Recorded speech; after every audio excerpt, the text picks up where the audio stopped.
One night, Henry and Gordon were alone with James. Although Sir Topham Hatt was beginning to think well of him, whenever a chance came, the other engines would talk of nothing but bootlaces.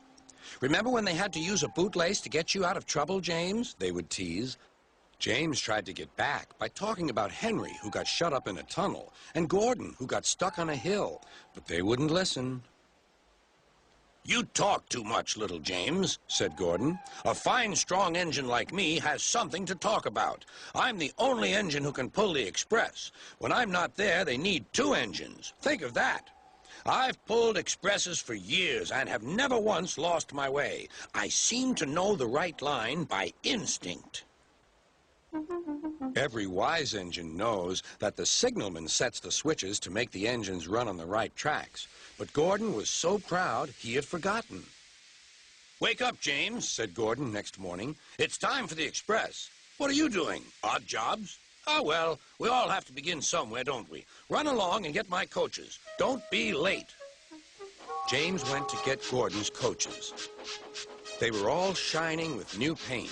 He was careful not to bump them, and they followed him smoothly into the station singing happily, "We're going away! We're going away!" "I wish I were going with you," said James. "I should love to pull the express and go flying along the line." Gordon, with much noise and blowing of steam, got ready to back onto the train.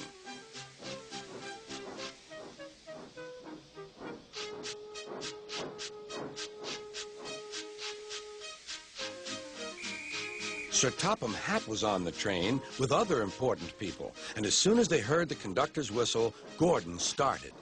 "Look at me now," he puffed, and the coaches glided after him. "Boop, boop, boop, boop, boop. Goodbye, little James. See you tomorrow."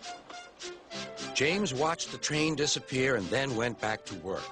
He pushed some freight cars into their proper sidings and went to fetch the coaches for another train.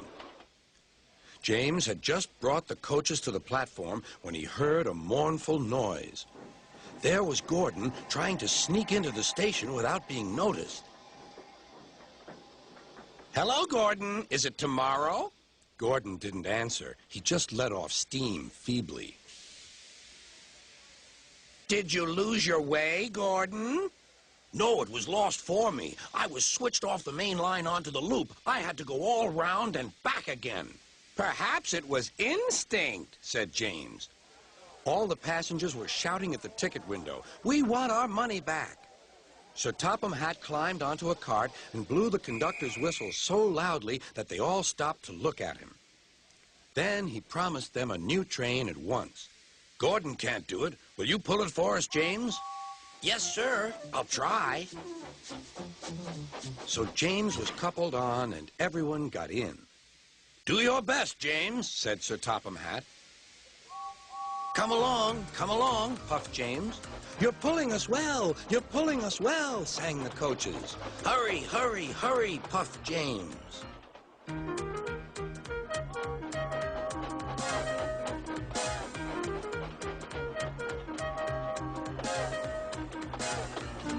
Bridges and stations flashed by. The passengers cheered, and they soon reached the station. Everyone said thank you to James, and Sir Topham Hatt was very impressed. "Well done. Would you like to pull the express sometimes?" "Yes, please," answered James. Next day, when James came by, Gordon was pushing freight cars. "I like some quiet work for a change," he said. "I'm teaching these cars manners. You did well with those coaches, I hear." "Good. We'll show them." And he gave his cars a bump. James and Gordon are now good friends. James sometimes takes the express to give Gordon a rest. Gordon never talks about bootlaces, and they're both quite agreed on the subject of freight cars.